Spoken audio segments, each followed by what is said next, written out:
Okay, now we're going to adjust our layer size so that it fits on our final document. I want to go ahead and change the name of these layers. I think that naming this photograph is a little confusing. So I'm going to go ahead and change this to be silkscreen. And then I'm going to change the original photograph to say photograph.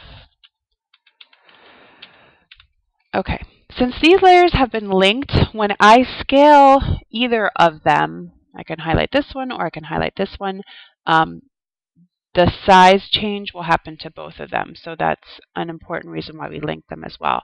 So we're going to go to Edit, Transform, Scale, and you will now see this box kind of outlined around our image. The actual corners of the image are way up here because the image is so big. So I need to drag this so that I can get to a corner. I want to use the corner tool so that the proportions stay proportionate. Hold down Shift while you do this so that I don't end up going in or down too much, then I'll end up actually squishing the proportions and it won't look like the person I want it to look like. So hold down Shift as you click and move in to make this picture smaller. So I'll just go ahead and let go of that command. Hold down the arrow so I can move it so I can see it better. Again, holding Shift and holding the button as I zoom in. And I can kind of adjust her here. I do want her to be a little bit bigger than that and fill my space a little more. So that looks good. Go ahead and press Enter to finish the command and the box will disappear. And now we're set. I'm going to turn the photograph off because I don't need that at the moment. It won't be in my final piece. And I want to get a feel of what my actual piece is going to look like. All right, we're going to go ahead and create the first layer of our colors. And go ahead and click New Layer. And here we're just going to be creating a backdrop. So I'm going to go ahead and name that backdrop. And then the color picker is down here. These squares, white and black. And you just want to click on the larger square and the color picker will come up.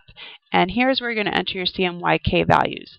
You'll get those color schemes again at color.adobe.com. Color spelled K-U-L-E-R.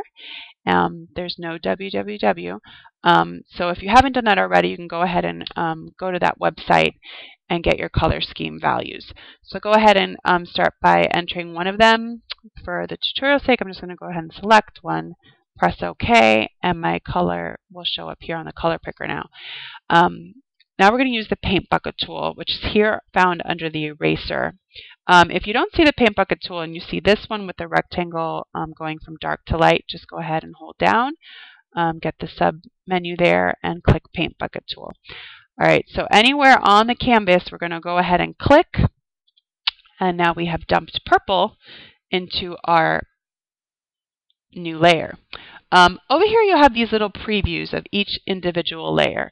If I didn't have my backdrop highlighted and I had my silkscreen highlighted and dumped into there, you can see what would have happened. I would have purple inside with my black silkscreen, and that's not what we want. We want individual layers for each color so we can easily change them when we create other color schemes. So the dilemma now is that all I see is purple.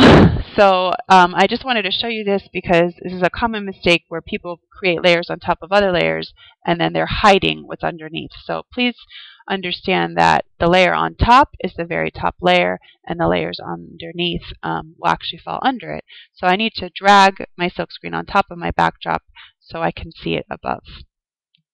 So that's just a simple